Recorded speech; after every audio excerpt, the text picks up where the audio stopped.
Hello and welcome to the Arctic Summer College. My name is Max Grunig from the Ecologic Institute, and joining us for this year's last edition of the Arctic Summer College, our last session. It's also almost the end of August, so that tells everybody summer is coming to a close.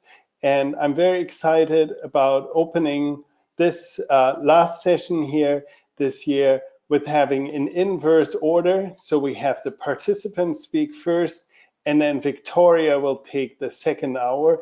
So I'll hand over to Brendon O'Donnell to introduce our participants and then also disappear for an hour and come back later to moderate Victoria's part. Thank you. See you later.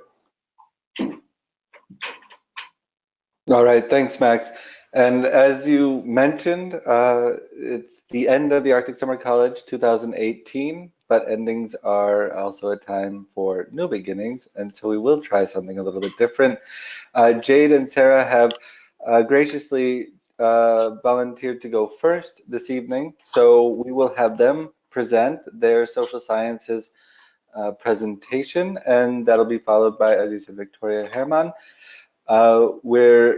I'm very excited too about this presentation because they have decided to work together to create one joint effort, which is something that we were hoping could happen during the course of this year's program. And so it's very nice to see that it was able to work out, at least for this group. I will invite Jade and Sarah to go ahead and come online or to show your webcam so that everybody can follow along. Hi, Sarah. It's good to see you. And Hi. there's Jade. Perfect. All right. And if I'm not mistaken, Jade, you're going to go first and control the slides while we go through the presentation. And just a reminder, we'll do a conversation, question and answer session following the presentation. So I will, as Max does so well, hide myself now. The only thing, Jade, if you want to do the full screen on your program so that we can see all of it and not be distracted by the little things, that would be great. But otherwise, I will hide myself. If any questions come up, just let me know. Otherwise, welcome Jade, welcome Sarah, and the screen is.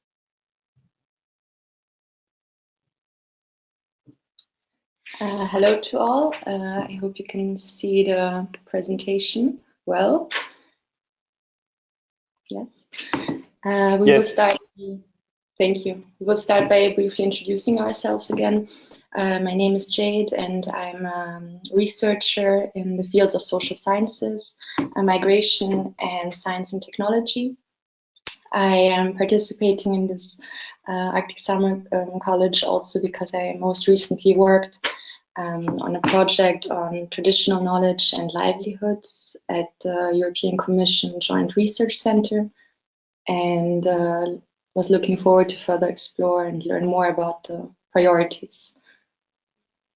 And Sarah also wanted to introduce herself.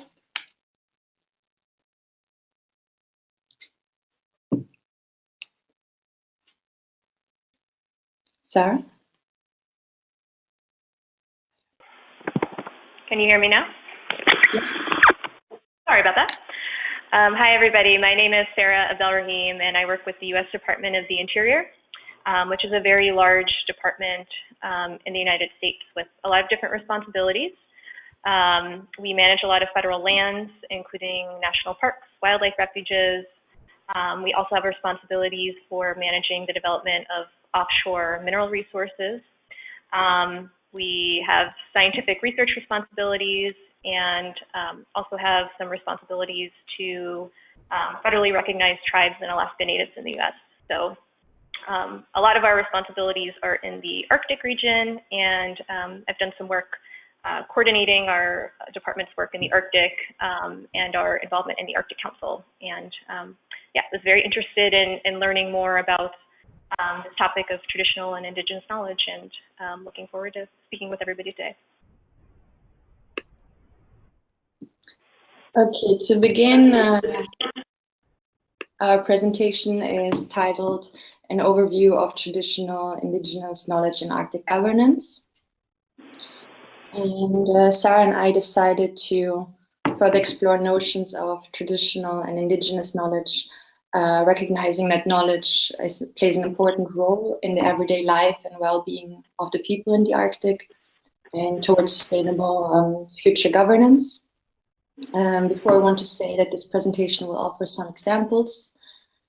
And yeah, so to begin, our research questions are: one, how do indigenous communities in the Arctic define indigenous and traditional knowledge?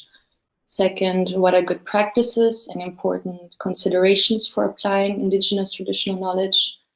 And what are some case studies exemplifying how these knowledges can be used with Western science for decision making? We thought that this is relevant for the social sciences to better understand indigenous worldviews, often emphasizing the interconnectedness between humans and natural systems, to think about how to engage knowledge holders in the governance of their livelihoods in everyday life, to further support advancing future sustainable adaptation in partnership through co-production of knowledge, and finally to support Arctic indigenous communities adapt and be resilient to emerging changes. A note on language: as you noticed, we use indigenous and traditional knowledge. There are various uses and discussions about which one to use. We decided to keep both throughout the presentation unless mentioned otherwise specifically in a document. Next slide.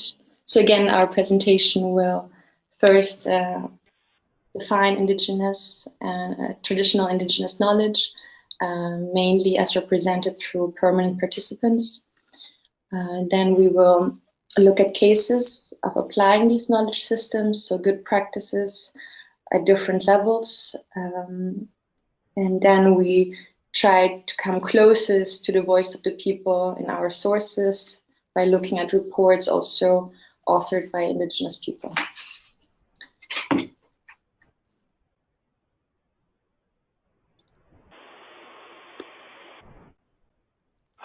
So the Arctic Council recognizes the important role of traditional knowledge, and the 1996 Ottawa Declaration, which established the Arctic Council, also acknowledges the role of traditional knowledge, taking note of its importance and that of Arctic science and research through the collective understanding of the circumpolar Arctic. And the role of traditional knowledge was also recognized in several subsequent ministerial declarations, such as that of 2009, the Tromsø Declaration, and the 2013 Kiruna Declaration. And then the permanent participants developed a set of 13 fundamental principles.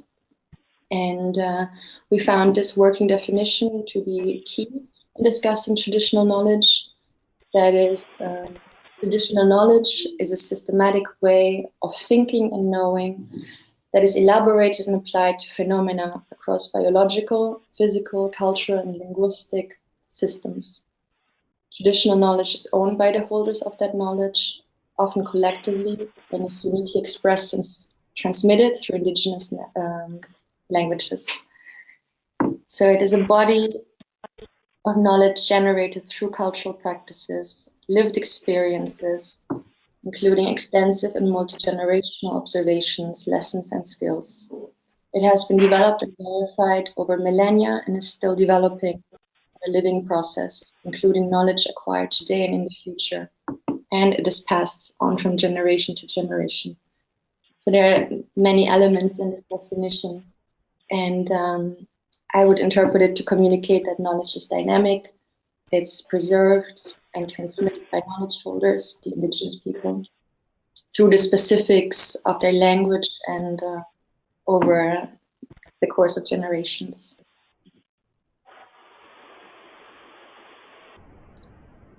In addition to the Ottawa traditional knowledge principles, the Sustainable Development Group also developed recommendations which were welcomed by the 2015 Iqaluit Declaration, which instructed the Arctic Council to take relevant actions to implement them. And some of these recommendations out of the 7 are supporting the use of consistent traditional knowledge-related terminology throughout the work of the Arctic Council, recognizing and crediting the contributions of traditional knowledge holders to Arctic Council projects, and establishing best practices for communicating project results back to contributing traditional knowledge holders and communities. So these are 2 of the key documents in defining traditional and local, traditional, indigenous, and local knowledge. So this definition I mentioned previously is not intended to replace other definitions endorsed and used by individual permanent participants. Here again, an overview of geographic distribution and their representation. So we decided to also look at other definitions by the individual ones, such as by the Sami Council, specifically Gunbert Sratter, the head of the Arctic Environment Unit. He defines traditional knowledge for the Sami people. So I look again at the main elements in those definitions. I will read them. For us, Sami people, our traditional knowledge has built our societies through millennials, as knowledge is transferred from generation to generation. It is important for the Sami Council to emphasize the need to recognize that the indigenous people's traditional knowledge can contribute to better understanding of the environment, the changes we see, and how to cope with it. The traditional knowledge should be equally valued with other science as the baseline for decisions making and management of natural resources, and to build indigenous communities and institutions in the north. And then we selected another case from the Gwich'in Council International. Sorry. I want to say before that equally valued, I thought that was important, that it's also said by like a representative. So she's advocating for that. In the Gwich'in definition of traditional knowledge, it is said that the Gwich'in traditional knowledge is that body of knowledge, values, beliefs, and practices passed from one generation to another by oral means or through learned experience, observation, and spiritual teachings, and pertains to the identity, culture and heritage of the Gwich'in. This body of knowledge reflects many millennia of living on the land. It is a system of classification, a set of empirical observations about the local environment, and a system of self-management that governs the use of resources and defines the relationship of living beings with one another and with their environment. So again, here the holistic aspects of the ecosystem are highlighted. The culture and identity and heritage are all important parts of traditional knowledge.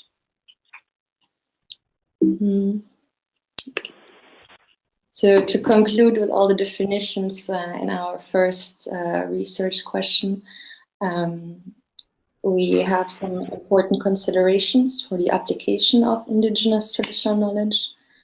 And these are that there still exists a common misconception that indigenous traditional knowledge lacks a process of validation and must be subject to science validation through its integration.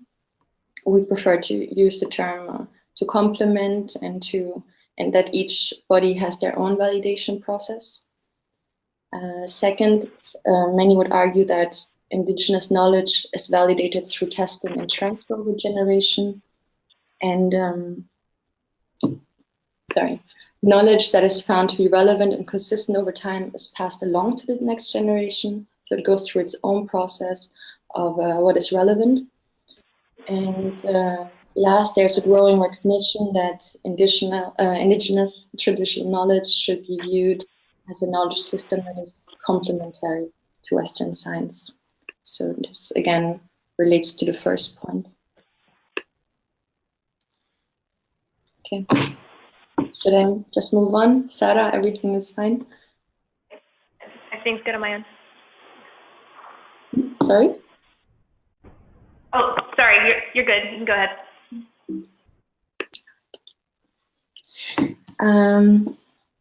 So moving on to the second question of our presentation, we searched for examples of good practices for applying knowledge in the Arctic. And we found we have two examples of reports.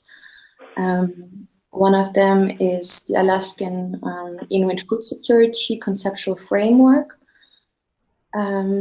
which was managed and facilitated by the Inuit Circumpolar Council, Alaska's Indigenous Knowledge Science Advisor, Carolina Behe, who's very knowledgeable about also the interplay of these two systems. And this report is really rich and it has a lot of information, highlighting the strengths of knowledge by Indigenous people. And what is special about this report is that the outcomes of this project come directly from the Alaskan Inuit. And yeah, and we thought that was important that the Indigenous people are also co-authors, or authors actually. In this report, there are many positive examples in which Indigenous knowledge holders are engaged in positive ways and where equitable relationships lie between Inuit and those working with them to better understand the Arctic. Now, since there was so much information in this report, I focused on the knowledge aspects and also engagement of people, so the power of engagement, power in that you get from being engaged. And the following are suggested actions listed under the decision-making power and management dimension for food security. And what was important is the ability to use and value Indigenous knowledge to manage daily activities, to build and rely on self-governance across space and time, to use the knowledge system in synergy with other knowledge systems, to better understand the Arctic environment through the philosophies and methodologies of Indigenous knowledge, to manage activities within the Arctic in a way that also engages younger generations, thinking about their health and in the future, and to have control over their own fate and to use the cultural value system. Then we selected this image from the report, which is a puzzle, and according to this puzzle, which was actually explained by an elder in the report, the Arctic has all the pieces necessary to make up. These are all the pieces that are necessary to make up the entire picture. These pieces include Inuit language, the retention of Indigenous knowledge, animal health, oceans, rivers, and this description of the environment helps explain how the Arctic environment ecosystem is made up of so many different parts that work together.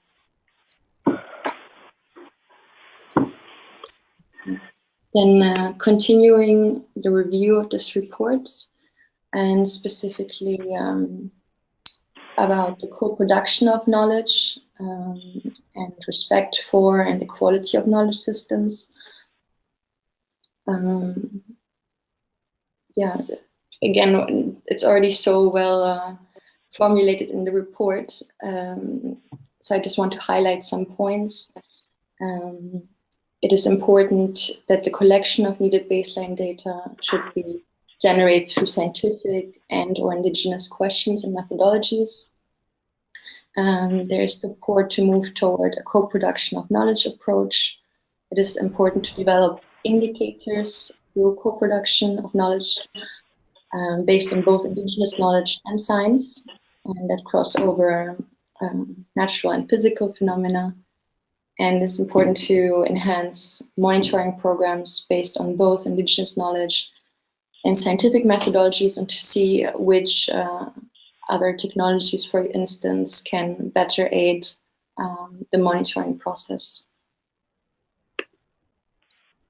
And then finally, about this report, some key barriers for us to consider.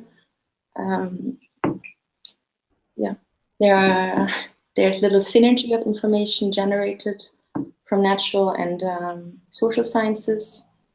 There's still limited sharing of available scientific data with Inuit communities. It was also identified that there's a need for community managed and accessible information from indigenous knowledge holders and or scientific data. There's a lack of tools for sharing and analysis of information derived from community monitoring between Inuit organizations across villages, regions, and other Inuit countries. And what is also critically a barrier is research that only takes a scientific approach.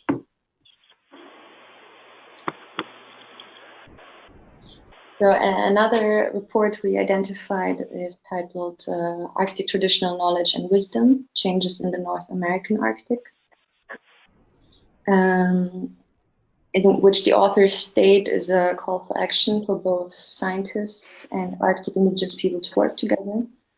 This report was also written largely by Arctic indigenous people, so individuals rather than spokespeople for all Arctic indigenous people. In this report, it is acknowledged that it is important to include Arctic indigenous people's knowledge and wisdom. Okay.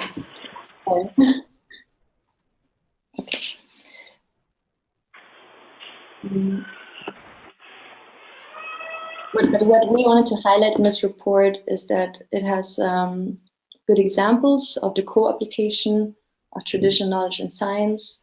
And to just mention two, one was in the case of a Peary Caribou scientific assessment, in which indigenous traditional knowledge has enhanced science assessment by providing local scale ecological information.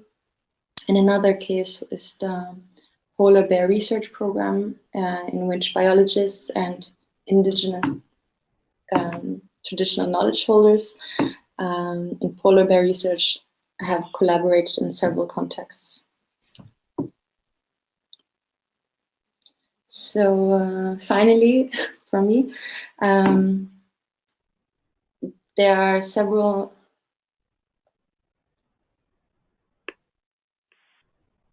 the report also outlines challenges and actions with each, so that these can be followed quite well, highlighting that it's necessary to understand differences between the Arctic indigenous and Western ways of knowing, and to discuss these limitations openly. Next is it's important to increase opportunities for cross-cultural learning, understanding, and trust building. It is recommended to create best practices through demonstration projects, on-the-ground work, including evaluation of past projects.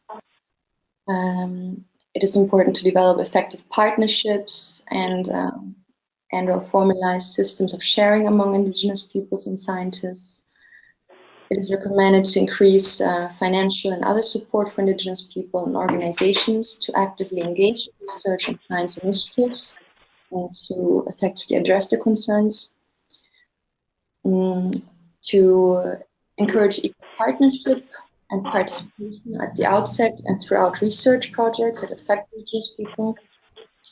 And finally, work to remove also institutional barriers and improve process for the inclusion of traditional knowledge and wisdom and involvement of Arctic indigenous people. Sarah also, I will give the floor to Sarah now, who will continue by addressing another method of engagement for knowledge holders. And I will, I'm done. Sarah? Yeah, sorry. So I have to apologize because about 5 minutes ago, my computer decided to shut down and configure updates. So I'm trying to get back on the WebEx. So sorry for that, but I can continue on if that's okay. And assuming that this the updates are configured and this restarts, I can come back online as soon as possible. But I'm happy to talk in the meantime. So sorry about that. So we just wanted to mention a bit about community-based monitoring and how that relates with Indigenous and traditional knowledge. So Arctic Indigenous peoples have been observing the Arctic environment for millennia. That's nothing new. It did not begin with the introduction of Western scientific practices.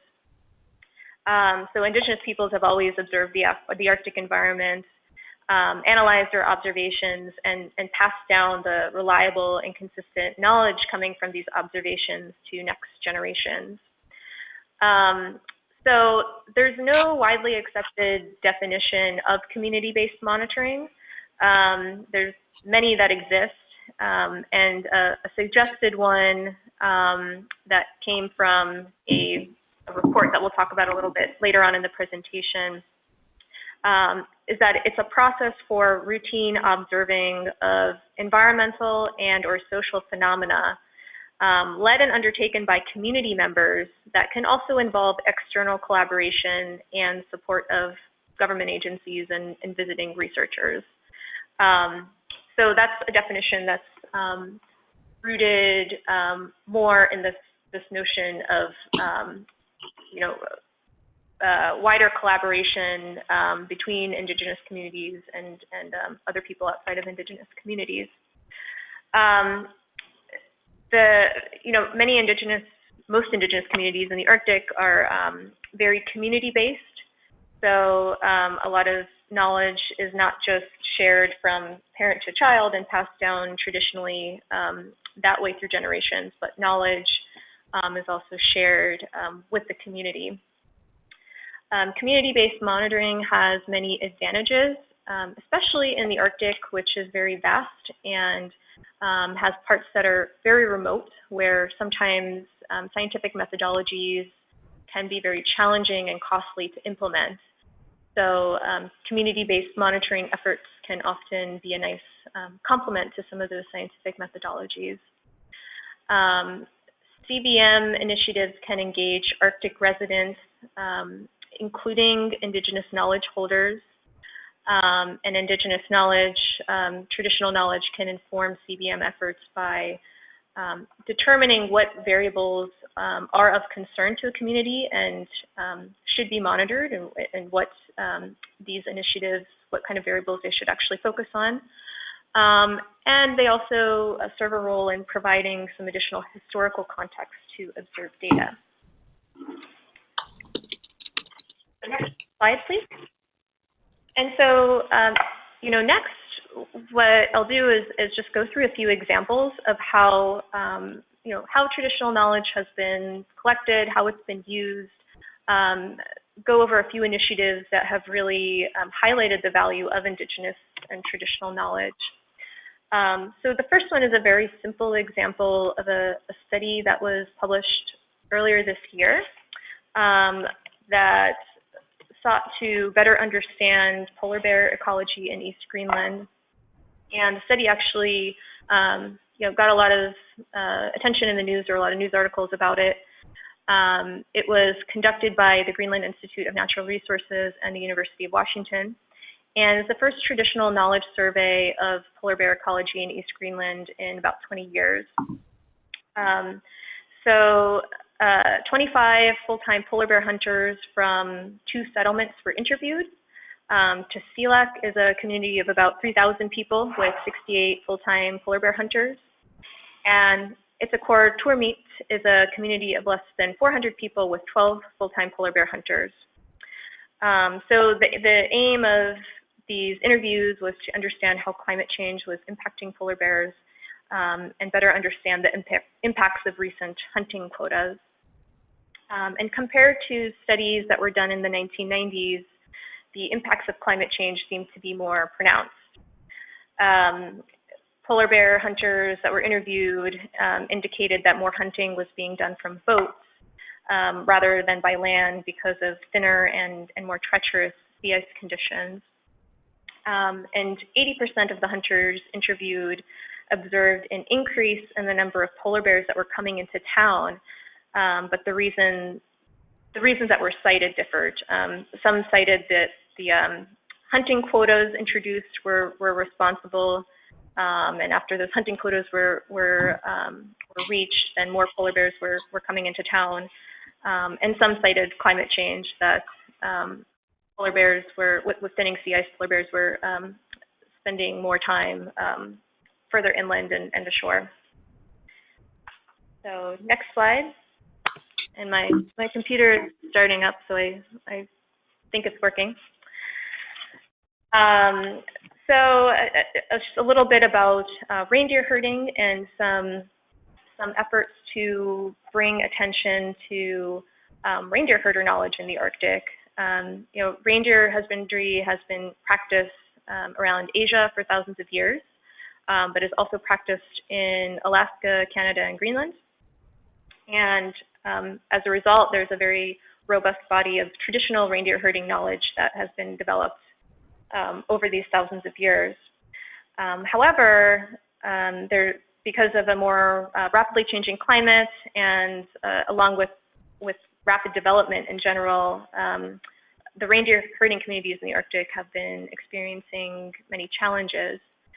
Rapid development has resulted in the loss of land for grazing. Also, industrial development and new transportation infrastructure has blocked pathways along traditional reindeer migration routes. And with respect to climate change, the temperature has been changing and has been a lot more variable. Infectious diseases are on the rise, often as a result of warming temperatures. And there have also been changes in the times that rivers freeze up or melt throughout the year, which disrupt migration patterns, especially for reindeers that are migrating over these rivers when they're frozen up. So EALOT, which was an Arctic Council project initiated around 2007, it is a Sami word for pasture, and this recognizes the close connection that traditional reindeer herding cultures have with their environment. The project was initiated by the Association of World Reindeer Herders, which is an observer of the Arctic Council. And in part, the goal was to understand the adaptive capacity of reindeer pastoralism to climate variability and climate change, really focusing on the traditional knowledge of the reindeer herders, and also looking for opportunities to combine that with other scientific research.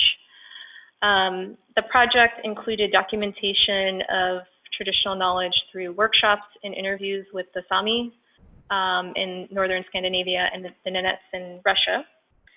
And the methods used were very interdisciplinary. And I think one of the things that really came out of the interviews was that a lot of the traditional knowledge is embodied in their languages. The study confirms that, well, many indigenous languages have very rich terminology for snow. The Sami language perhaps has the richest terminology with over 200 words that characterize snow quality and density, and just demonstrates a completely different and more nuanced way of thinking about snow and characterizing snow. The project was an important step for more broadly understanding climate change impacts on reindeer herders and their adaptive capacity, and just brought a little bit more attention to the reindeer herding community and the knowledge they possess more generally. The project led to other projects in the Arctic Council, including the EALIN project, which is a Sami word for life, that focused on youth and building capacity of young reindeer herders. Especially as you know, a lot of young reindeer herders are moving to other lifestyles, moving to cities, but even the young reindeer herders that are staying will be especially challenged by climate change. And then this was followed by the ELU project, and ELU is the Sami word for herd. And that project was the development of an indigenous cookbook. So it included recipes from across the entire Arctic. And this year, the cookbook won Best Cookbook at the 2018 Gourmand Awards. Next slide. So just to dig a little deeper, an example of a co-produced study that came out of the ELAT project. So Sami reindeer herders usually allow their reindeer to graze in coastal areas during the summer months, where grasses and shrubs are particularly abundant. And then after the first snowfall, they typically bring their reindeer to pastures in the interior areas, where reindeer dig through the snow to feed on lichens. However, meteorological conditions have become increasingly variable in the winter. So there's an increasing phenomena where there may be a warm period during the winter time, the snow melts. That snow melt is followed by rain, and then that rain freezes and forms a thick coating of ice around the reindeer's food source, making it impossible for them to access the food. So these can be called lockout conditions.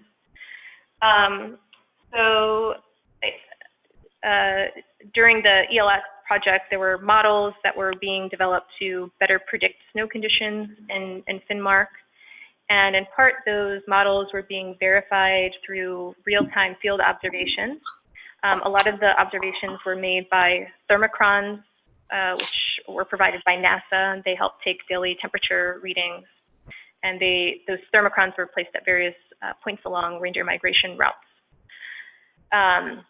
So it was a nice example of how local reindeer herders were involved in verifying some of these models that were being developed, which can help better predict extreme weather, and that can be very valuable for reindeer herders.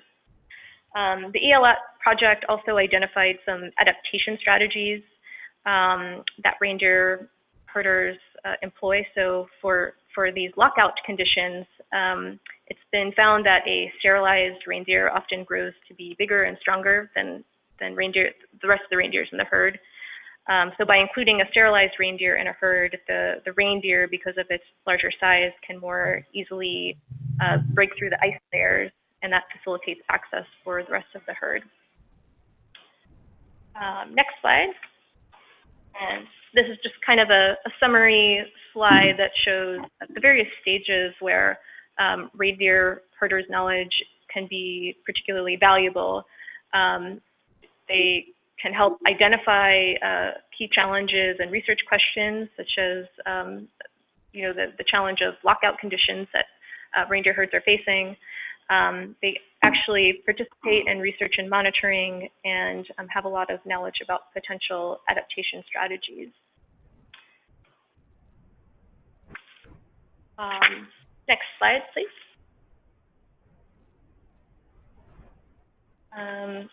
Okay, so the U.S. Bureau of Ocean Energy Management is an agency in the Department of the Interior.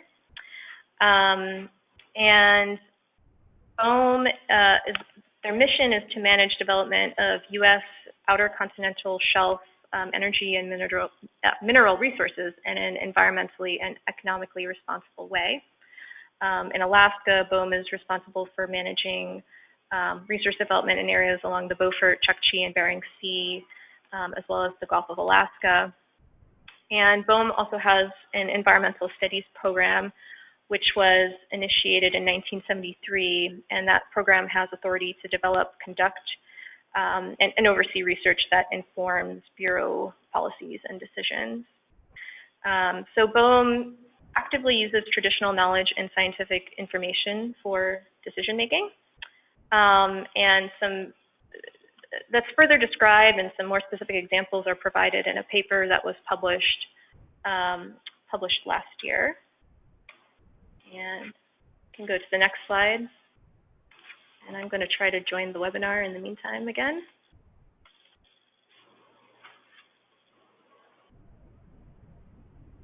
So for the purpose of application to management decisions, BOEM treats traditional knowledge and scientific knowledge systems as complementary knowledge systems, but they do have different methodologies and often ask different questions. So there's 5 ways that in their paper that BOEM explains the ways in which they use traditional knowledge. First of all, they use traditional knowledge in designing, planning, and conducting scientific research. So indigenous communities, they help identify issues of concern that may need additional research. So for example, Inupiaq fishers in Alaska had been concerned for a while about the decreasing abundance of Arctic cisco in the Colville River in Alaska. And their concerns increased in the early 2000s because of a proposed offshore production facility. So BOEM formed a panel of local experts and scientific research. There were 7 local experts and 7 scientific researchers, and the local experts were compensated.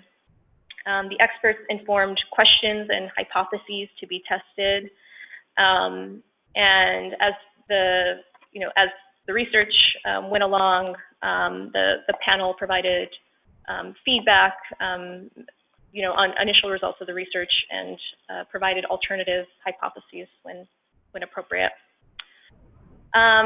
So number 2, BOEM also applies information from both knowledge systems at the earliest opportunity in the process. So for example, they funded a 13-year study to assess bowhead whale migrations. Whalers were provided GPSs to record whale sightings and whale strikes. And the study was designed to assess anthropogenic effects of vessel traffic on subsistence whaling, because according to the whalers' traditional knowledge, bowhead whales are sensitive to anthropogenic noise. It's also used in environmental impacts assessment under the National Environmental Protection Act in the US. BOEM uses traditional knowledge in this assessment process and planning for mitigation of environmental impacts, and applies traditional knowledge through direct consultations, the research process that supports these environmental impacts assessments, and public comment periods. BOEM consults with Indigenous leaders at key decision points, and consultation is considered to be an elevated form of communication where there's an open and free exchange of information and opinions. And then finally, it's applied at a broader programmatic level. BOEM often makes very broad programmatic decisions, sometimes at the national level, for example, on whether or not to allow leasing at the national programmatic level. Next slide, please.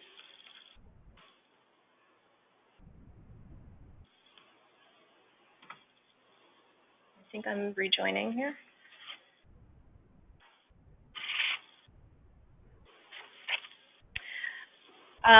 So back to this this issue of community-based monitoring. There's this example that I'm about to go over is perhaps a good example of how information about community-based monitoring systems have been collected at the circumpolar level, and efforts to integrate that with broader monitoring efforts at the circumpolar level. So SAON, the Sustaining Arctic Observing Network, is it's an effort that started during the International Polar Year in 2007-2008. And it's an effort to support pan-Arctic observing data and data networks under a multi-year initiative launched in 2012. So, I'm back. So SAON kind of moved into an implementation phase, from a scoping phase to an implementation phase around 2012. And under a multi-year implementation phase, identified a number of ways to move SAON forward, one of which was to better understand the state of circumpolar, community-based monitoring in the Arctic, with a particular interest in monitoring efforts that were based on Indigenous knowledge. So while community-based monitoring is growing, there were little efforts up to that point to coordinate at the circumpolar level. So this task began with the development of a searchable online database of these efforts. They are geolocated, and so this atlas of community-based monitoring and Indigenous knowledge was produced. It's a way to share information about ongoing initiatives across the Arctic and better network some of these community-based monitoring and Indigenous knowledge initiatives. As of 2015, when it was completed, there were about 80-some entries, and there was some analysis of those entries. 27% of the entries corresponded to a single location, 56% in multiple locations in one country, and then 17% corresponded to efforts or networks that were present in multiple countries. And so an example of a network that's emerging that is becoming present in multiple countries is the Local Environmental Observer Network, which is a community-based monitoring network that started in Alaska and Canada, and allows local observers to submit observations from an app on their phone about abnormal events that they're experiencing in their environment. And under the Arctic Council, there's an initiative to expand this network to other regions of the Arctic. So I know other countries in Scandinavia in particular are very interested in adopting the LEO network there. So it's expanding beyond just Alaska and Canada. Next slide. So the report, obviously collected a lot of information about these initiatives, did some initial analysis, and suggested a few best practices. For example, and these are very general, but they highlighted the importance of co-producing observations, because for many of the projects that were identified, community members were not involved in actually shaping the research questions or the objectives. Building capacity was very important, building capacity of the local observers, especially to ensure that some of these efforts that are meant to be sustainable actually are sustainable and have a longer term lifespan. And then another interesting one was to engage diversity within communities. So really seeking out people within communities with different skill sets, and encouraging women and youth to be part of these efforts. So there were a number of recommended next steps for SAON. The first one was supporting identification of best practices and standards for community involvement. This is a first step at collecting information about some ongoing activities or past activities. But there could be a broader analysis of best practices and standards. Promoting data and methods standardizations. Community-based monitoring should allow for diverse approaches, but at the same time, some best practices for data or method standardization facilitates the comparison of data across the region. Disseminating ethics frameworks for CBM and observing programs. So, developing protocols for documentation, ownership, control, access of the information.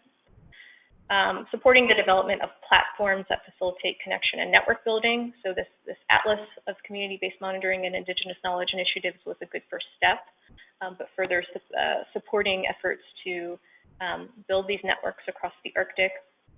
And then finally, ensuring the involvement of community-based monitoring practitioners in the SAON working group. So I guess making that connection from the community level all the way up to the circumpolar level.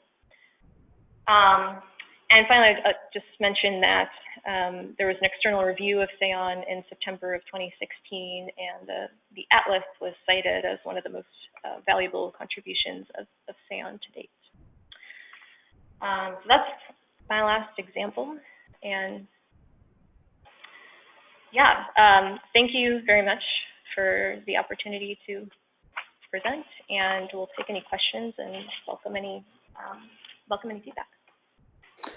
Well, thank you, Sarah. That was really great. I want to, first of all, commend you for seamlessly dealing with the technological issues in there. That was a wonderful adaptation. It was nice that we could continue with the presentation without any real hiccups. I'm fascinated. I'll invite Jade to come back if she wants to bring her camera back on so she can join the conversation.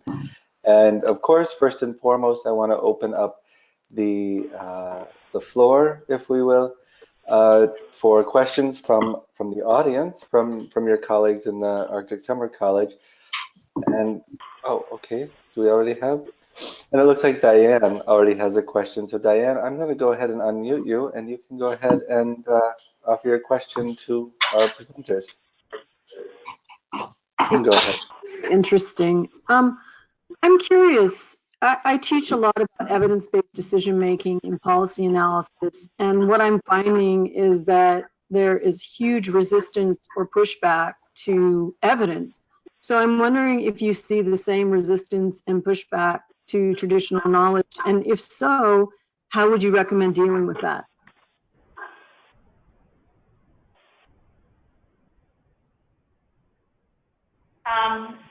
Yeah, Sarah, Jade, thank you, Diane. would like to take that? Okay. That's a good question. I think, just from my perspective, I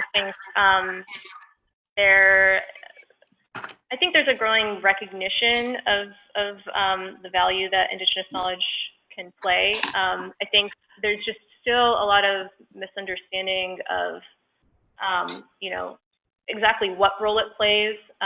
You know, how does it work with scientific information, and exactly how to implement it and how to take it into account. And that's why I was really interested in going through some of these examples, because you know, I've been working on Arctic issues for a few years, and I've been hearing a lot about the importance of Indigenous knowledge, but you know, it hasn't been common to see, like, you know, how it actually works and how it plays out at different levels of governance. So I've really welcomed the opportunity to go through and understand some of these examples. Jade, I don't know if you have anything to add. Frankly, if you could repeat the question, because I didn't hear it well. Okay, here, Diane, let me unmute you again. Unless that answered. So there's a resistance to scientific evidence in policy making and decision making. And I'm wondering if you sense the same resistance to traditional knowledge, and if so, how might we deal with that?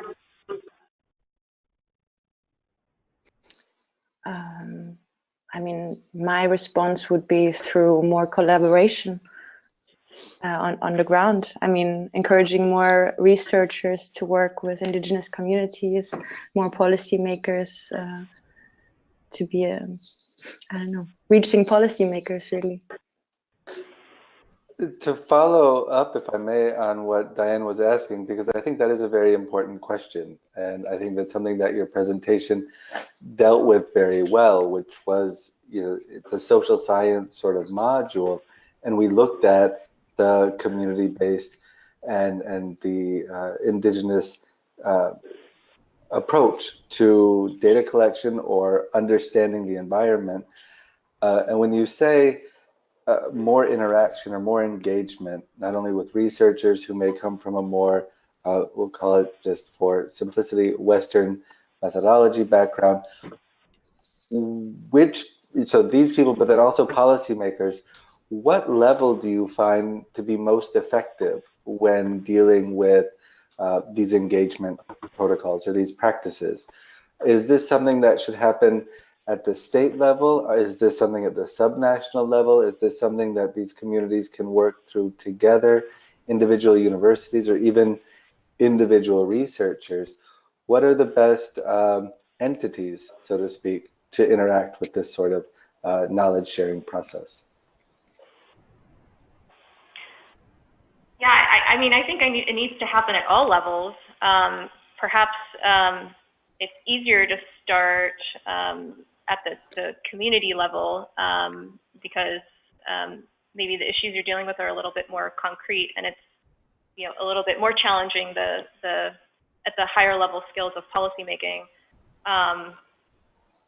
I know, like the Department of the Interior, for example, we have a responsibility to consult with tribes, and traditional knowledge often plays a role in these responsibilities, even though there aren't always like officially endorsed methodologies or specific practices for how you do that. But I guess there is a general responsibility for consulting, consulting with tribes and ensuring that their voices and their knowledge are represented. But yeah, it's certainly challenging to do at that broader scale. And I think the more that it can be done at the community levels and demonstrate how that works, I think we can kind of work our way from there. Mm-hmm.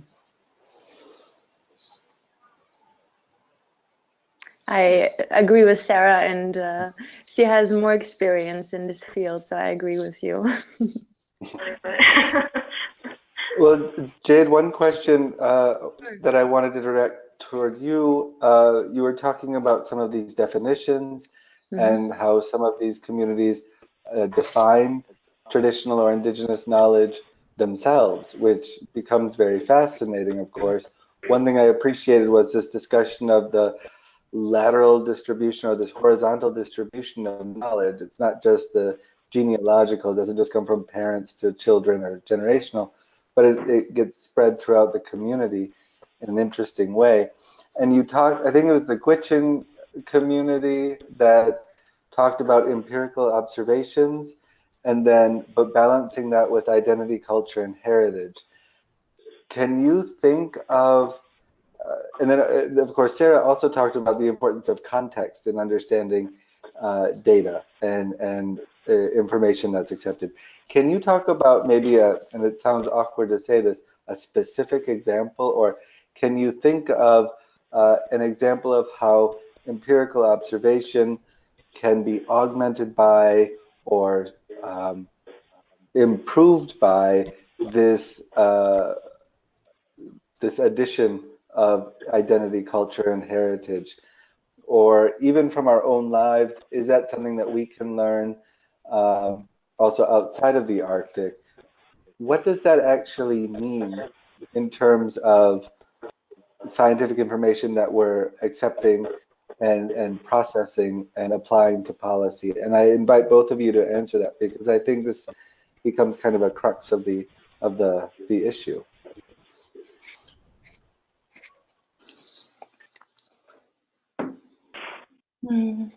I'm reading through the definition again.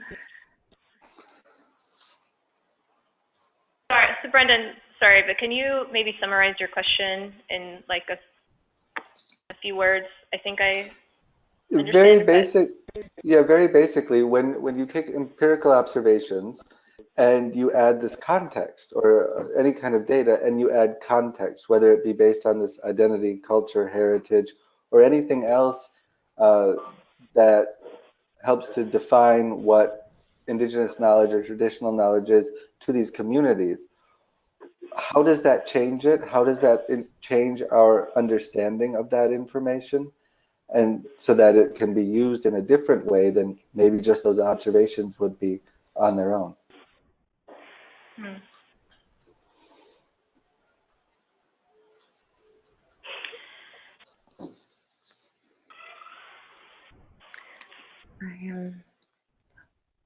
I have to think about it. But I think what is important is, and what lacking in these definitions is also that I'm not an indigenous person who has lived on the land directly making these observations.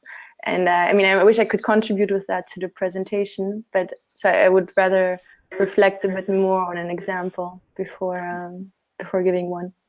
Yeah. No, and that's important. That's part of that exchange process. So I appreciate the answer too. That's very valid. I'm sorry, Sarah, you want to go ahead? Well, I think going back to the reindeer herding example and just the power of language, like in the Sami community, and I think for somebody that doesn't speak the Sami language, it might be very difficult to just understand maybe observations that they're making about snow using one of 200 words in the Sami language. You know, obviously that using one of those 200 words probably has a very specific meaning to the Sami community, but you know, perhaps it's a little bit more difficult for somebody that does not speak the language to really grasp. So I kind of raise that as more of a potential challenge of combining or you know, looking at indigenous knowledge with more scientific knowledge, and that as an outsider that is not part of that community, it's, you know, it might not be apparent like what that observation means or what it means to characterize an observation the way somebody in that community is characterizing it with their own language.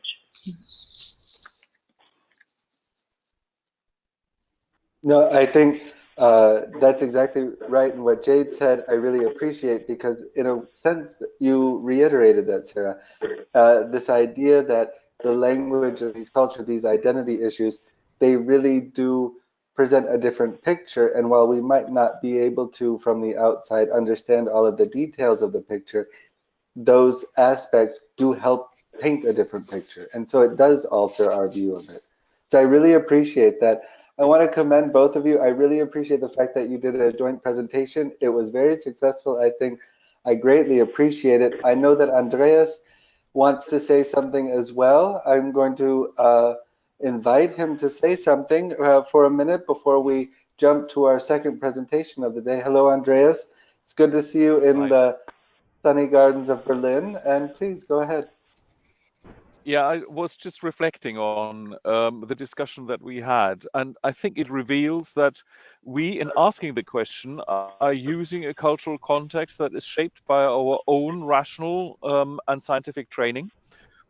You phrased the question in terms that used a lot of the terminology that we use in social sciences.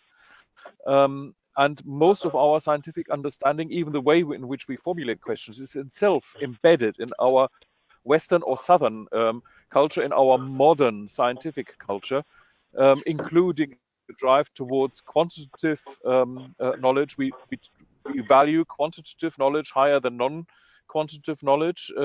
We value precise quantitative knowledge higher than imprecise, vague quantitative knowledge.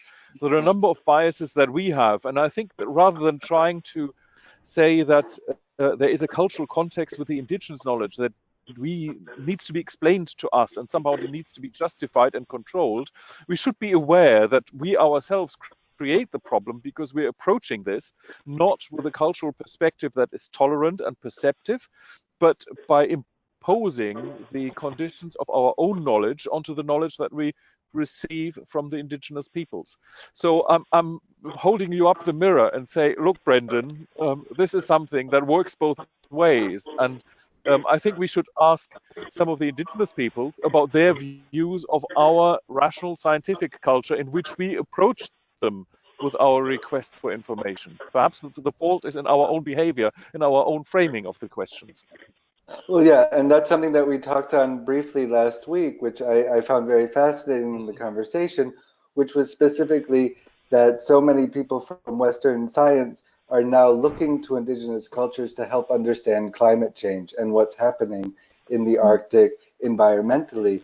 but maybe there are other areas of social, political, economic, whatever aspects of life which are just as important or a part of that discussion that can't be compartmentalized as much as we try to sometimes in some of these Western hierarchical or educational structures. So I really appreciate the comment. I think you're exactly right. I do want to say a wonderful job to both of you. I really appreciate it. We do need to get to Victoria now. Max is going to come in to introduce her as our final speaker of the session. Welcome, Max. And I will step away and let you take over. Well, thank you, Brendon. I also followed the first part of the session with great interest. I thought it was very, very good, very well done, the job, having the two of you work together. And now, quite against our tradition, we'll have our external presenter come second and last, and Victoria. It's a great honor. You'll be our very last presenter this year. So this is a very important part because, of course, it's everybody has seen and heard a lot, and we've also touched on a lot of topics multiple times. Nevertheless, I'm very confident that Victoria Herrmann will contribute something new to the discussion and new knowledge, even to those of you who've maybe seen her before or heard her before. Victoria, I can say this, I think, without saying going too far, that you've spoken quite a few times already at the Arctic Summer College. Of course, we've also been in touch since you do live most of your time in Washington, D.C., when you're not out of D.C. doing research, which you do quite a bit in the field. And I want to say just very briefly about your bio, your background. You're the president and managing director of the Arctic Institute, and we've had some people from the Arctic Institute speak here before. Some of the participants may remember this still. And in addition to managing the Institute, you do research and you write on climate change and community adaptation, human development, and resource economics. And you're also pursuing, in that same vein, a PhD at the University of Cambridge in the political or on the political geography of the Arctic.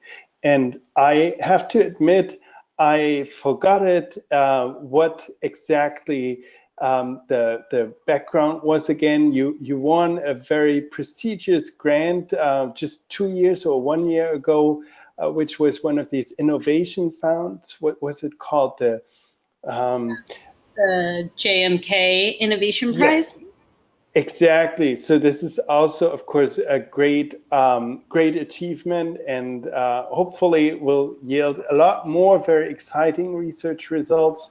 So Victoria, I hope I introduced you a little bit. You're already on the microphone. If you have your webcam ready, we can't see you yet. Are you coming back on? Hi, Victoria. So great to have you here. I'll now disappear and let you do some talking and show your slides, and then I'll come back after your slides are through, either to stop you if you're going too far or to open the discussion, and then we'll close out the Arctic Summer College. So see you later, and the floor is yours. Okay, great. Thank you so much, Max.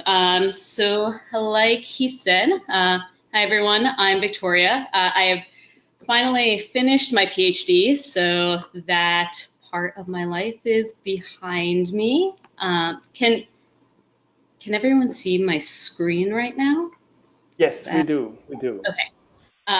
Yeah, so I'm the managing director of the Arctic Institute. So most of my time is spent up in the north, mostly in Alaska, but across the region as well, doing field research, but also making sure our events are going well, our closed door workshops are going well, and also kind of bringing my Arctic experience to non-Arctic places. So I just got back from Louisiana yesterday, where I'm doing an inland coastal leadership dialogue about communities moving inland from the coast of Louisiana because of climate impacts. And I'll talk a bit more about that later in the webinar.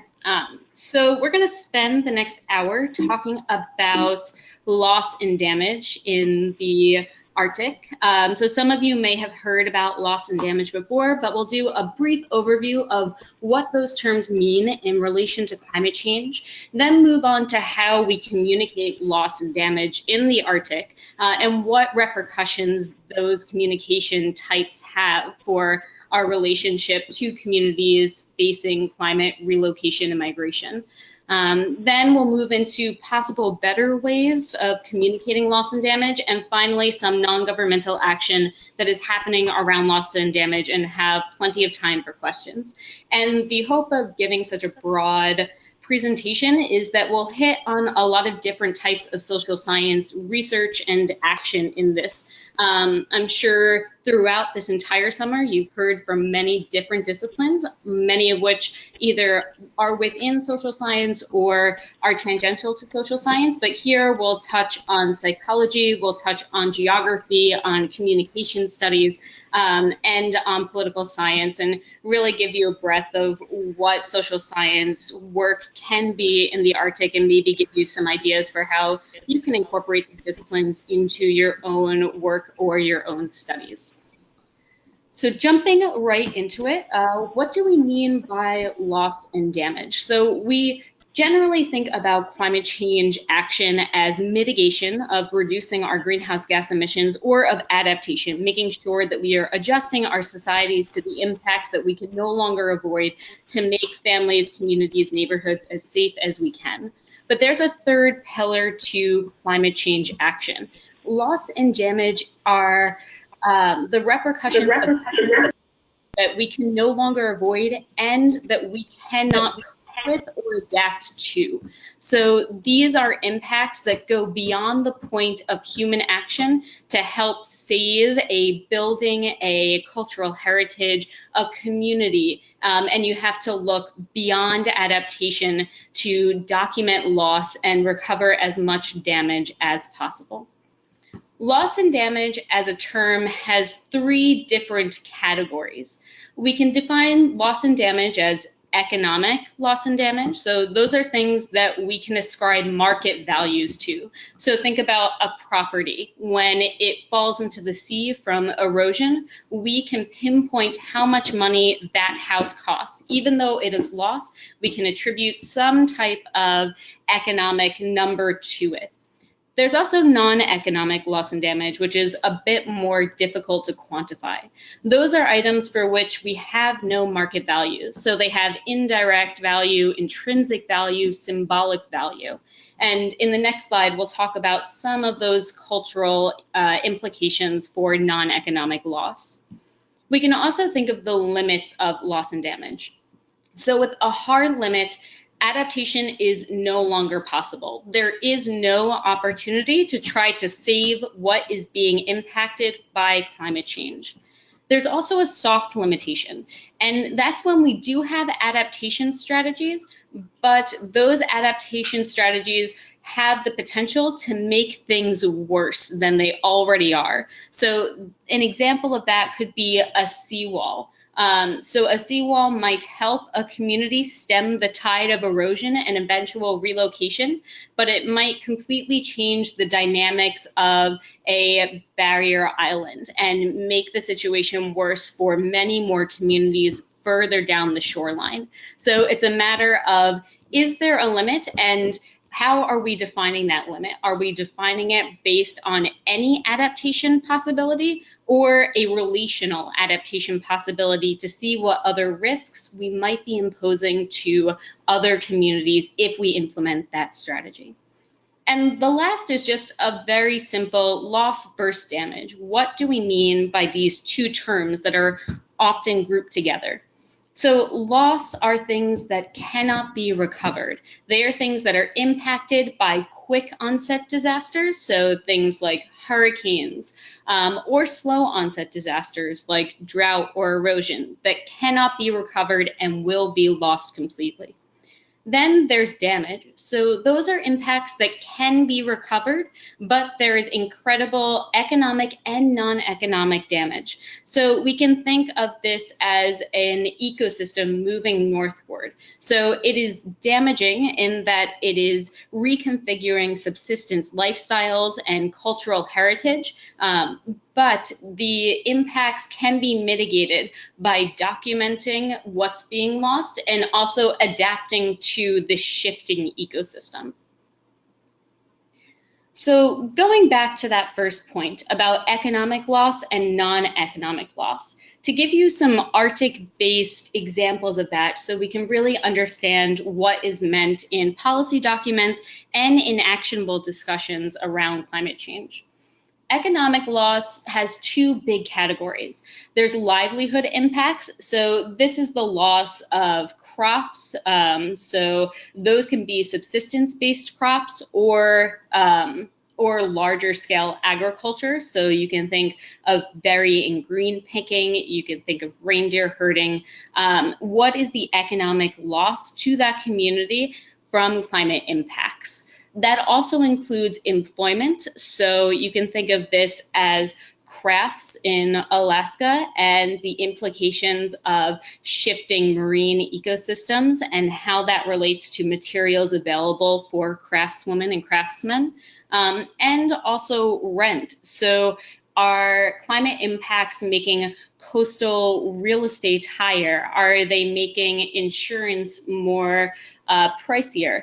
So thinking about what's the economic and the material implications of climate impacts. Then there are the structural impacts, and those are very easy to see. They're buildings, homes, roads that are being impacted by thawing permafrost, by eroding shorelines, by warmer water and air temperatures. And those things have economic loss that is often appraised by a federal or provincial or state government. So in Alaska, for example, the implications of the transportation system buckling from permafrost thaw, those are being appraised by the U.S. Army Corps of Engineers and by the state of Alaska's Department of Transportation, so that we can understand just how much this is going to cost and what the opportunities are to mitigate that damage. We also have non-economic loss, and this is a pretty wide variety of loss. Everything from the immense loss of human lives, particularly in sudden onset disasters like a storm or a flood, to psychological impacts, the trauma that comes with losing the things that make you who you are.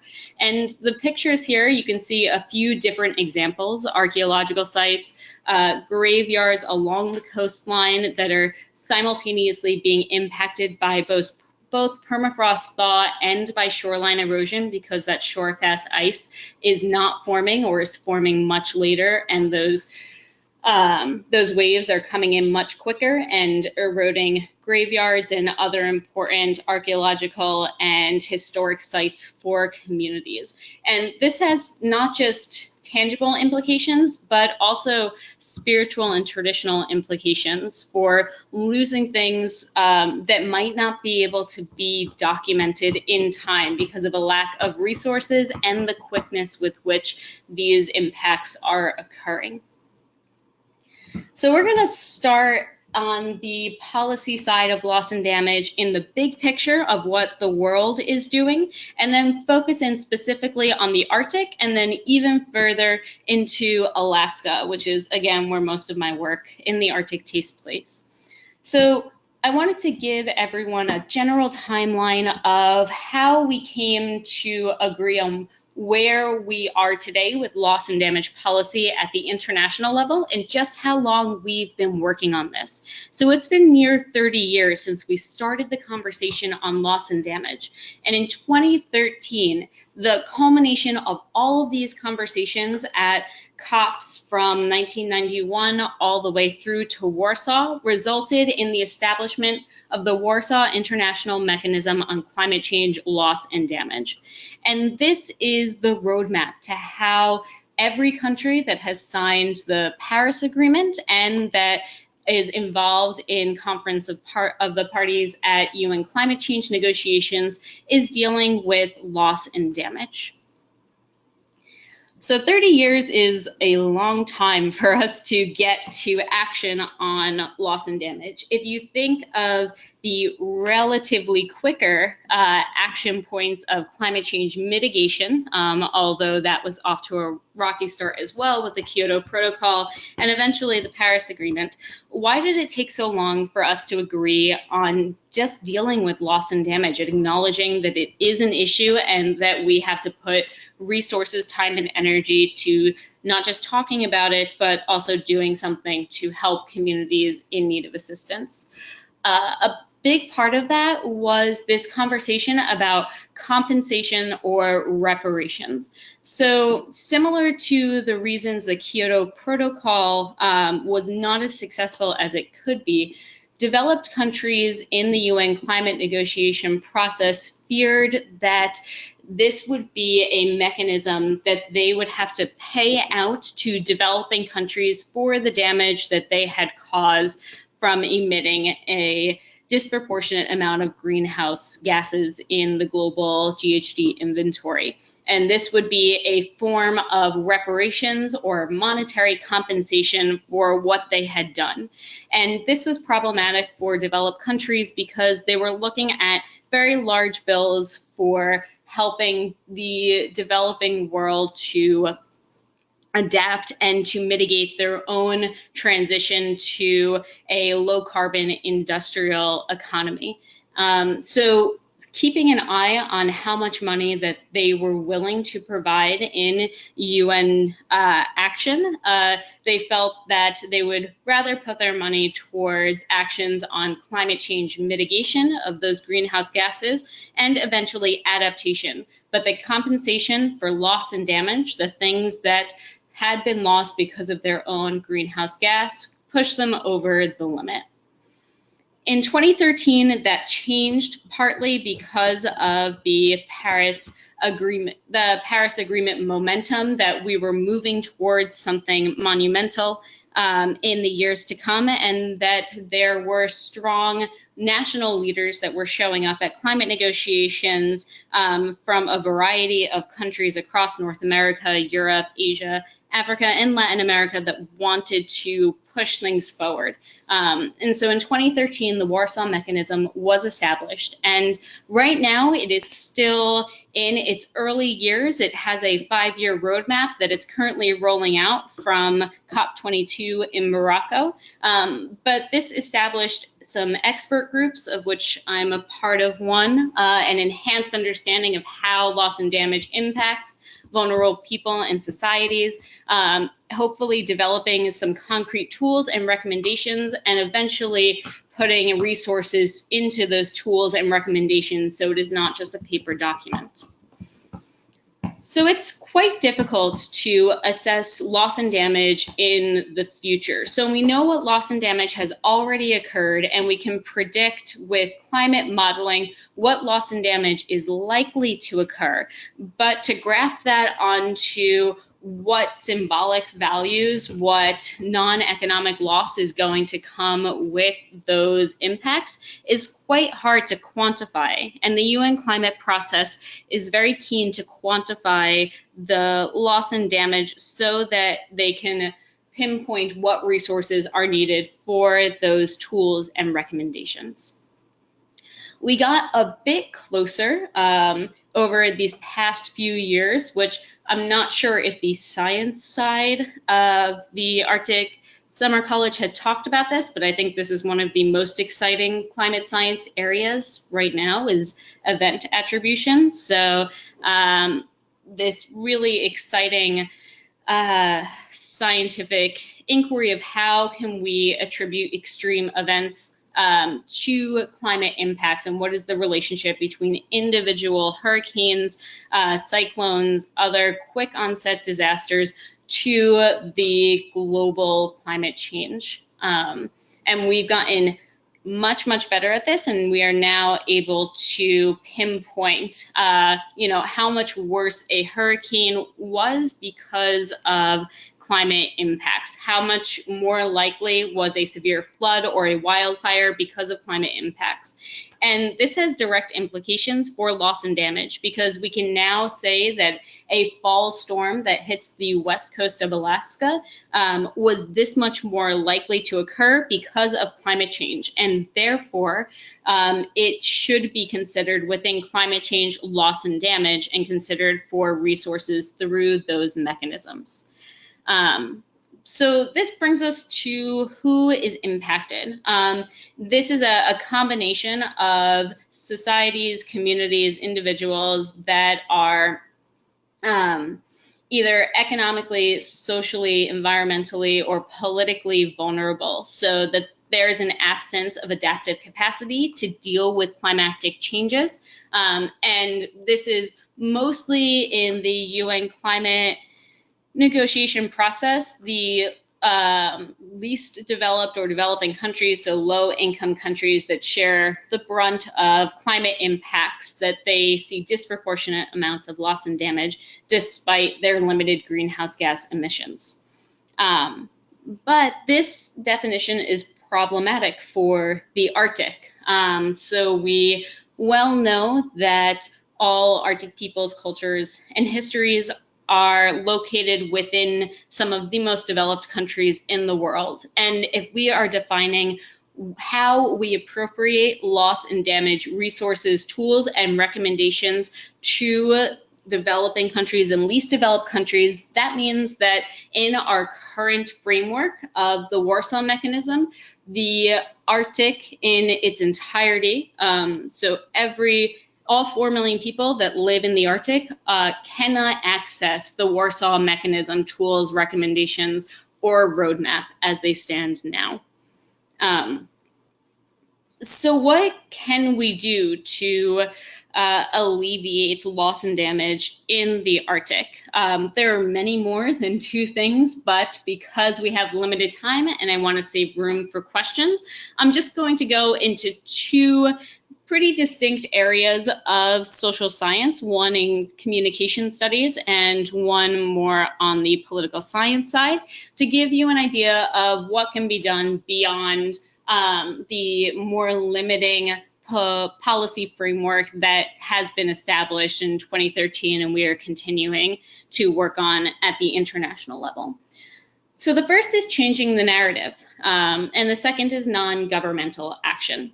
So changing the narrative. We know from psychology and communication study research surveying readership that there is a cognitive association of stories depicting extreme devastation with loss and damage result in a sense of hopelessness in the reader. So you can think of this both on a general media audience point of view, but you can also think of this as politicians, policymakers, investors that may never visit the Arctic but are making decisions about the region within their own nation states and also regionally and internationally. And when you see continued reporting of loss and damage as a hopeless situation, you are less likely, as we know from research, that you are less likely to provide resources to any given community that you perceive as hopeless. So when you think of climate stories today, particularly in relationship to the Arctic, but more generally, when we talk about loss and damage, this idea that there are things that we can't see, we tend to shift towards an apocalyptic narrative. And that means that we're disempowering humans to act. When you see the apocalypse in your face, you are not really feeling empowered that you can make a difference through your own individual action or even through country action. And I'll just give one example. I'm not sure if any of you have read, but if you have not, I would sincerely encourage you to read The Uninhabitable Earth, which came out earlier this year in the New York Magazine by David Wallace Wells, called The Uninhabitable Earth. And the bullet points you see here are the headlines of this long form essay, and it paints a picture of what loss and damage will look like in the decades to come. And there is no hope in this story. There are climate plagues, there's immense floods that kill millions, there's permanent economic collapse. There is no human agency in making a difference in this story. This resulted in an explosion of commentaries from scientists, from social scientists, from journalists, from community organizers about what it meant to paint an apocalyptic view of loss and damage from climate change. And there was an even spread of, yes, doom and gloom does propel people to act, and that doomsday stories don't work because there's a cognitive disassociation with action that comes with it. And since then, there's actually been some pretty exciting psychology research to unpack that. And this is still kind of an unfolding field within social science. And there are new studies that are creating a more nuanced picture of what it means to scare people into action or to provide a climate of hope to propel people to action. So going one level down from kind of the international level to the Arctic to Alaska, one example of this particular framing of loss and damage is in the native village of Shishmaref, Alaska, which is on the west coast of Alaska and is one of 4 communities that the U.S. Army Corps of Engineers has identified of being in need of relocation from extreme shoreline erosion. And in 2016, the village voted for the 3rd time to relocate in a close vote to 94 to 78, I believe, to a site about 7 miles further inland, which they voted on between 2 sites later to start moving, but they still do not have enough financial resources to make that move. But I want to talk about the narrative of loss and damage in Shishmaref and the picturing of what that loss and damage looks like and how that impacts people's perceptions and what social science research can tell us about those visual narratives. So if you've read a story about Shishmaref in a newspaper, a magazine, or seen it on TV, you would have likely seen this image of a fallen house taken after a fall storm in 2005. Just looking at the Google image search, it dominates the front page. And it also dominates the media narratives appearing in the New York Times, the Huffington Post, BBC, The Guardian, NPR, Le Monde, and across different television channels in both North America and in Europe.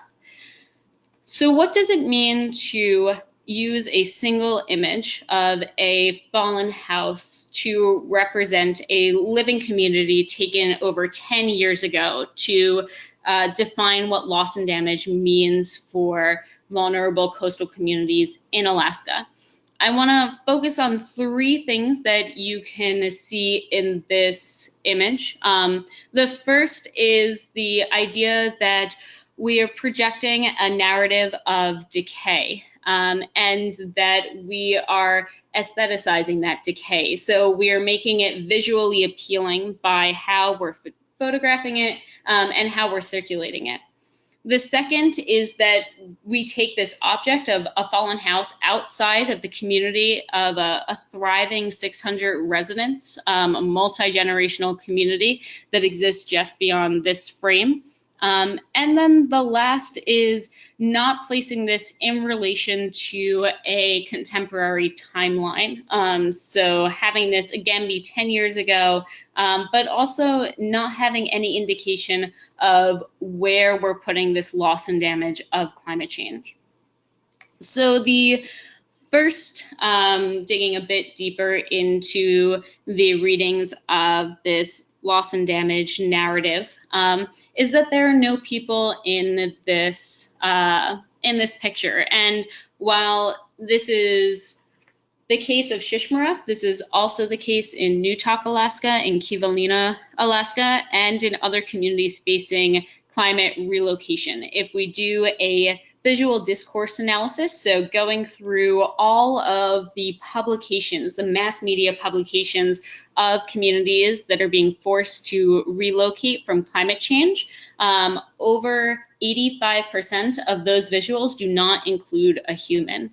When you take out a human from the picture, you take away agency from that community. You are not placing that object in relation to anyone, and you are putting that agency to imagine what that house was and who it belongs to the reader, continuing on with this kind of power imbalance and erasing what community lays beyond the frame, and how vibrant, already empowered, and actionable that community is. The other narrative that I want to dig a bit deeper is this kind of pulling out from a particular time that this fallen house is in. So as I said, this house fell in 2005, over 10 years ago. It has since been taken down, and a seawall is in place where it originally was, but you don't get any of that from this visual narrative. You get that this community is vulnerable to climate impacts, that they are disempowered, and that they are in need of assistance. While they are in need of assistance, they are also an empowered community with longstanding traditional knowledge of how to cope with erosion in a dynamic barrier island, as we heard in the last presentation. And the community has evolved over the past 12 years. And putting those into context so people understand what this story means in 2018 can help put agency back into that community. So how do we choose a better narrative? Again, we know through some really great research that has been done by climate change visual scholars in the UK that have done a comprehensive survey of European and North American audiences, that we have 6 overall strategies for how to tell better stories. And I'll go through these quickly so we have time for some questions at the end. So the first is show real people and not staged photos. And you can see Edwin Wewana here from Shishmaref carving a baleen figurine. Tell new stories. So this is the revetment that was put in place where we saw that fallen house in Shishmaref. So telling the story of the community coming together and finding the resources and the capacity to put in a new seawall. Show climate causes at scale. So seeing just how many communities are impacted by erosion and flooding across the state of Alaska, and how many communities will face partial or full displacement because of those climate impacts.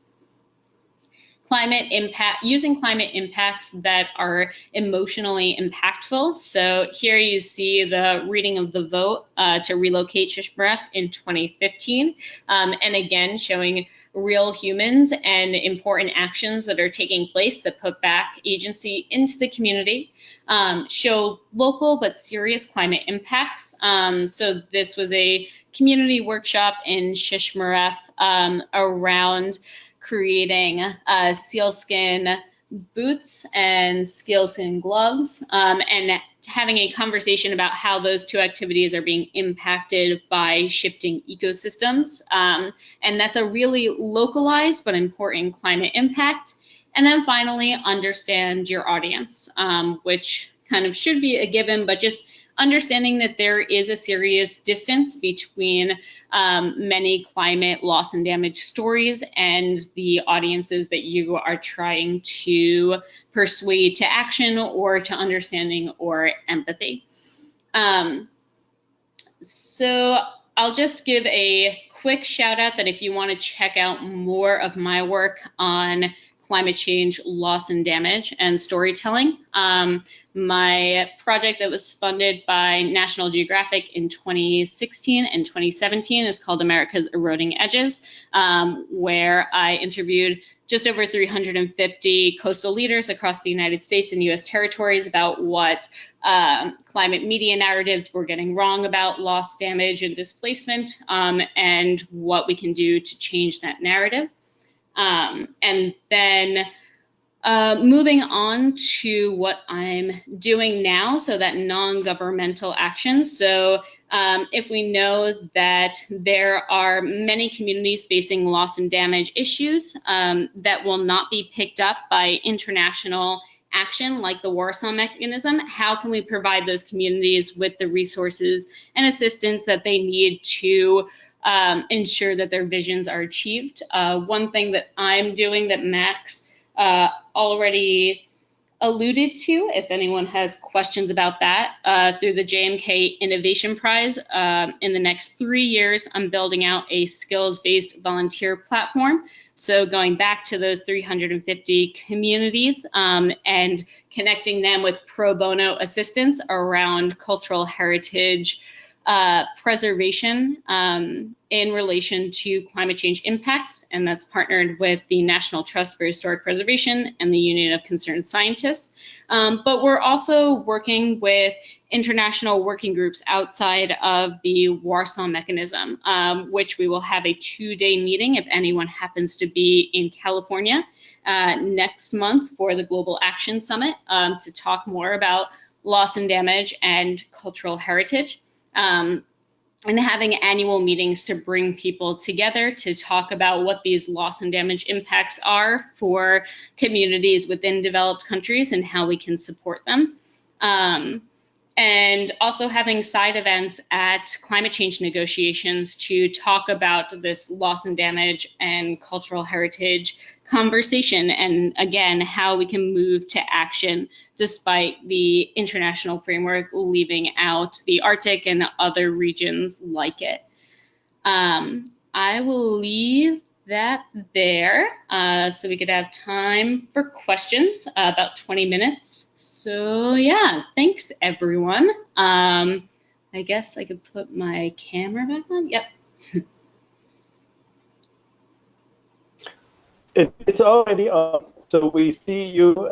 You just froze a little bit, but it's all great. Thank you, Victoria. Thank you so much. This was really, really profound. I mean, you showed also the different aspects. You gave us a little bit of a dire outlook in some segments of the presentation, but it's, of course, it's not like a happy people. You know, it's not just, you can't just paint this rosy and say, oh, people shouldn't worry too much. It's all going to be fine, because it's not. It requires action, and I think you made that point very clearly. And it's not limited to the Arctic. It's also in the Arctic. It's very prominent in the Arctic, but it also affects other communities, and very often communities who don't have the means to adapt themselves or to adapt in a sufficient way. So this is very, very interesting. Also, we've seen it in other presentations before in the Arctic Summer College, like Alexei Sikaev, who also works with different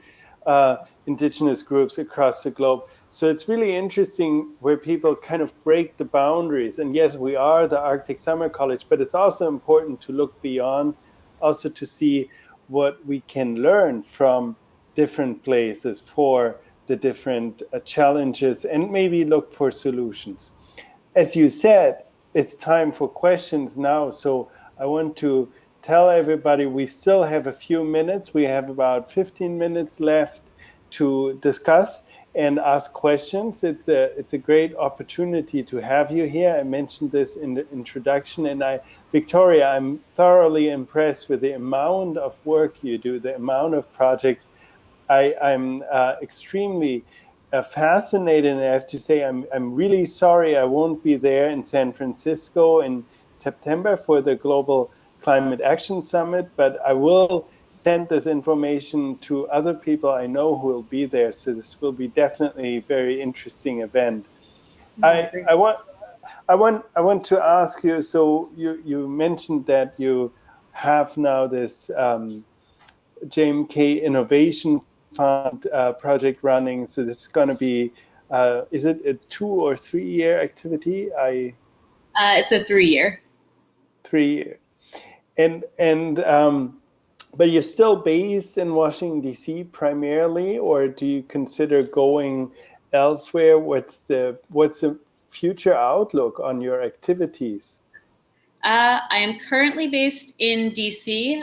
Most of our volunteer organizations that we partner with are headquartered in DC. So like I mentioned, the National Trust for Historic Preservation and the Union of Concerned Scientists Science Network, but also professional associations with law firms, engineering firms, oral historians that we are pulling from.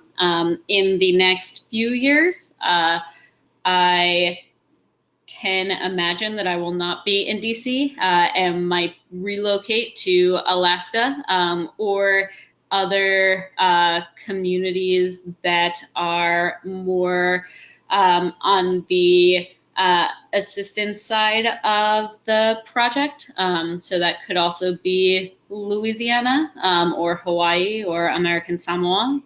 Alaska is more likely, but you never know.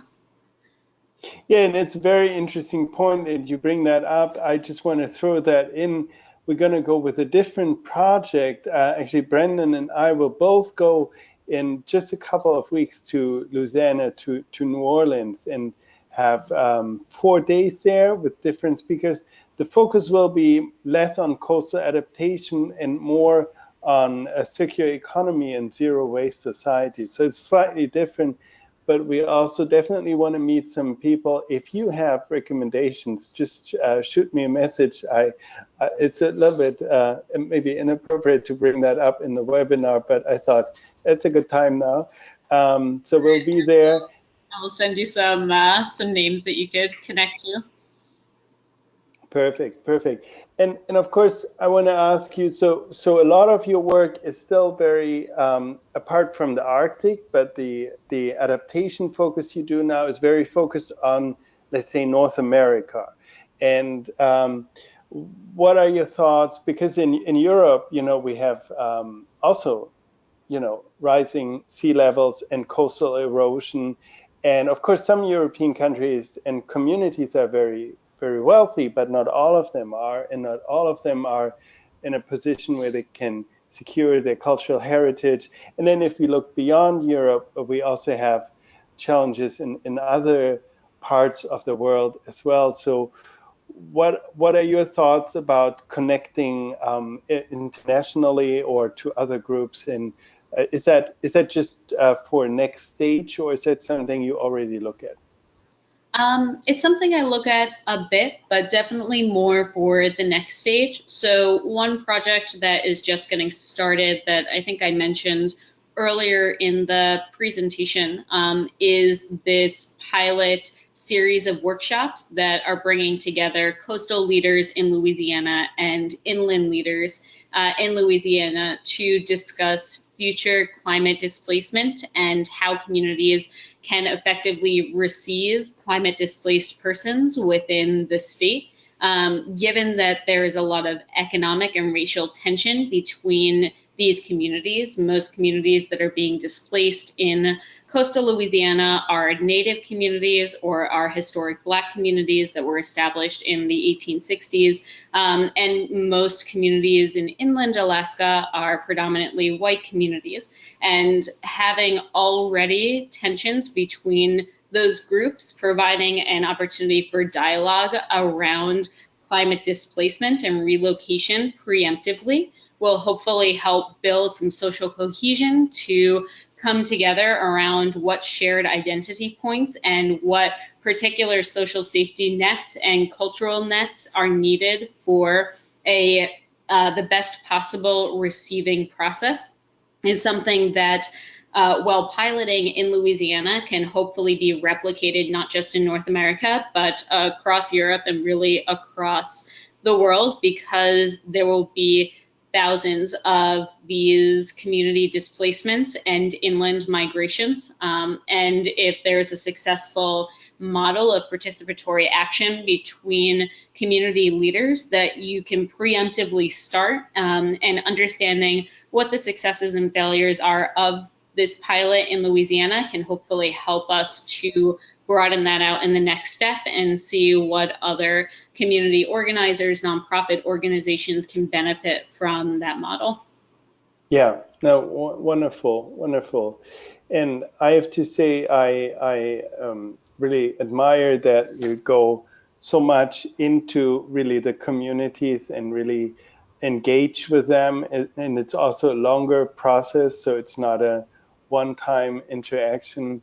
And I want to ask you: is there like you know, you don't do these things because you have to, you chose to, or maybe there are circumstances, but what made you first of all turn your attention to the Arctic so much, and then now also to other coastal communities?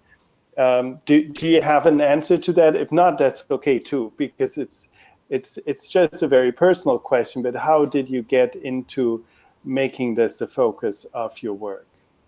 Sure, yeah, so my first job out of undergrad was at the Carnegie Endowment for International Peace here in Washington, D.C., and I was focused primarily on climate change mitigation and adaptation of megacities. So we were working in Rio, in New Delhi, in Beijing, in New York, in Los Angeles, Mexico City, to understand how we can adapt very large urban centers to a low carbon tradition and to climate impacts. And while that was really exciting work, and I really loved the urban planning aspects of that, the more work I did, I realized that cities have incredible resources already and are also quite well connected to economic, social, and political networks to empower them to act. And there are many places across the global geography that do not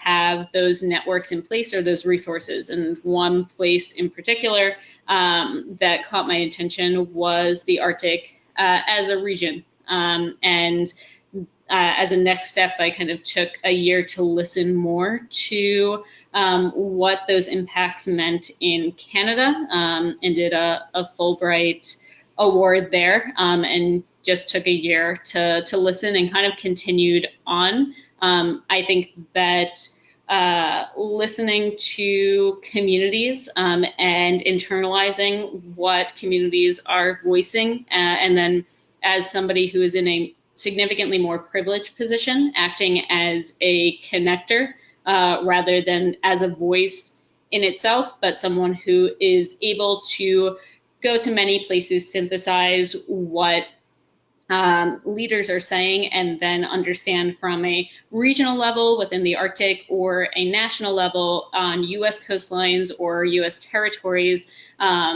what is needed and what resources can be provided through more creative ways. And that's kind of where I ended up now. We'll see where it takes me next. Excellent. Well, it's definitely very exciting, and we'll stay in touch, that's for sure, because we'll see you actually in person, of course, hopefully in DC in the meantime, but at the very latest, very glad to have you also at the session on participation and Indigenous peoples' rights at the Arctic Circle Assembly. And just a public announcement here, we have now a time and a day, so it will be Saturday, October 20th at 8 a.m. local time. So you have a coffee, that's good connection there. We'll also need some coffee, but of course, that's still a few days out there. So we'll be in touch about that. Since we still have a few minutes into our time, we have about 6 minutes left. and this is the very last Arctic Summer College session this year, I wanted to invite everybody to come on and, I mean, you can't just talk, we have to unmute you, we can do that, and maybe do a quick tour of the, tour the table, a quick feedback round. And of course, Victoria, I want to thank you for taking time. I know you said you just returned from field work yesterday, so you obviously have a very full desk now, as things are when you get back. And I really appreciate that you took the time to join us, to present, to speak, to also inform. And I think this is really a great job. You're doing great research, but it's not just research, it's beyond that. It's like very active, very impact oriented, and very beneficial. And I hope you'll do a lot more of that, and hope to see you soon again. Thank you. And I hope everybody else, they can't talk right now, but I hope they thank you as well. I just imagined this. And yeah, much appreciated, and hope to see you sometime soon again, also at the Arctic Summer College in the coming years. Thank you. Definitely. Thank you so much, Max. And yeah, anyone who's listening here on the recorded session, feel free to reach out to me if you have any further questions or just want to chat about any of the things that were discussed here. Always open to more conversations. Perfect, very good. And you're more than welcome to stay on while we do a little chat amongst ourselves. And I think Andreas is still here, if I'm not mistaken. Maybe Andreas wants to start the feedback round if we have time. It's very limited time. I just want to say this, we can't go on for very long, but Andreas is here. So please give it a start. Thank you. We have limited time, and yes, I'm unmuted. We have limited time, Max, and you're talking a lot. So yes, I think that. Thank you very much for the presentation. Good as always. Every year it gets slightly better, and you're one of the great participants of the Arctic Summer College over the years. So it's great to have you in here. Looking back at this year, I think we had very interesting presentations. Some of them were new. Some of them covered ground that we covered before, but it brought new angles. So in that respect, I felt that there is some new energy, that there are some new angles that we are exploring in the Arctic Summer College. We didn't innovate too much this year in the format. There are some minor changes, but this is in part because our funding situation at the moment is not very good. So we cannot really put much money, much time into investing and building up additional activities. However, I feel that the conclusion that I had last year is still valid, and I said that in the introduction on my comments on the first session, is that this Arctic Summer College builds a community of people that cuts across generations or combines generations of researchers. They're all predominantly young and mid-career, but some of the people who were in there at the beginning are now the presenters. And we're creating a community that is spanning not only the language areas and the scientific disciplines and the backgrounds in terms of policy areas, but increasingly also years and degrees of professionalization or career stages in which you are. So I think that over the time, in addition to the value that we generate each year, there's also value in the cohort of activities that happens over many years. And the question that I'm asking, apart from wanting to hear the feedback from the people who've experienced it for the first time, is also what can we do, A, to make it even better next year, and B, any ideas on funding, fundraising that will help us make this bigger and add more activities to it, so that it moves out of the web space and becomes an activity that is actually has its happenings in the flesh, in the real world, as much as possible.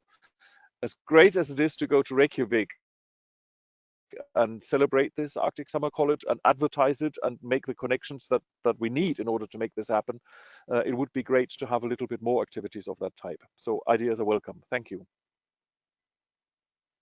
Thank you, Andreas. And of course, Victoria, since you know the Arctic Summer College now for quite a few years already, feel free to say something if you have ideas you want to throw in. But of course, it's also very, very challenging to just see, okay, well, how do we actually solve all the problems? Maybe have some comments and some suggestions, and that would be already great.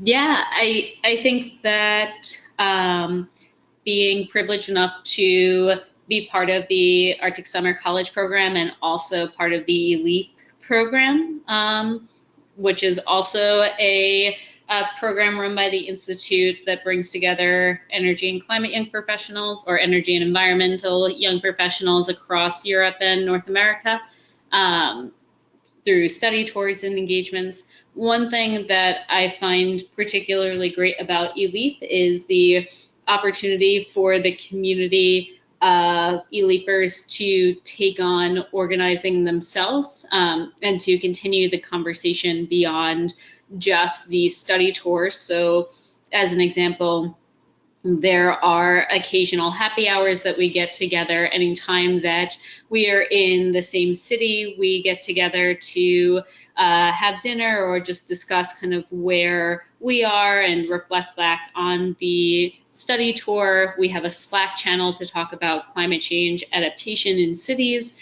but really having that organic growth of the community taking on an identity of its own, and having less work on the organizers, which I know is important, but to still have that community feel. And while it's more difficult with the Arctic Summer College because it's all virtual, I think that there are lessons to be learned from that type of engagement by setting up forums for people to plan their own gatherings beyond the summer.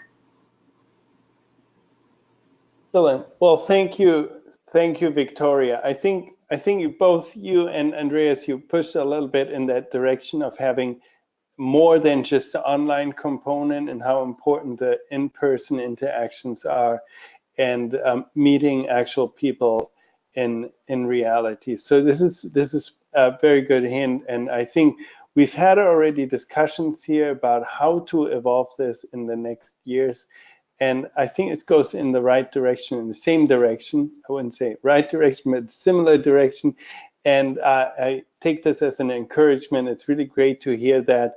I want to thank Victoria again, and also Andreas for contributing also to make it better, to evolve it.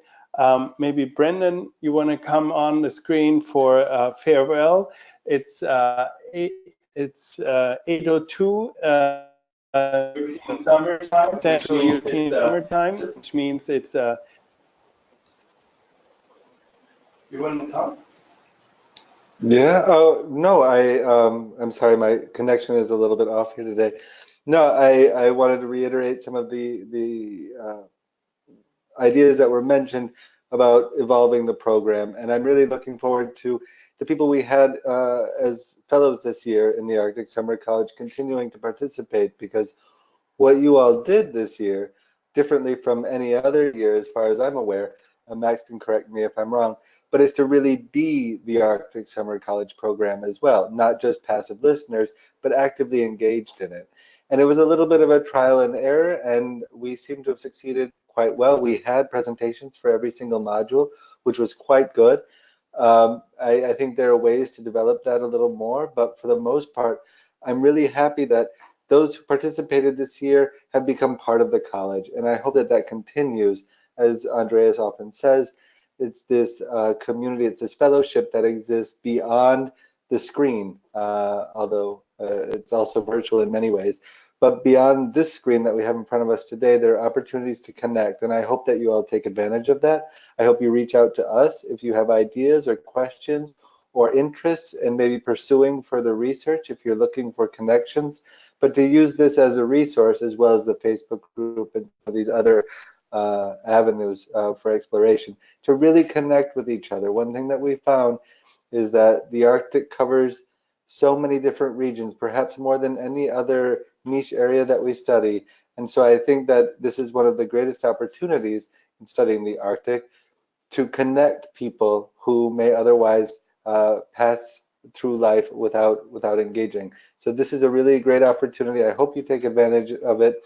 I've appreciated spending the summer with you all, and have a great fall, I guess is all I can really say. Thanks, Max. Yeah, thank you, and have a great evening, and let's be in touch.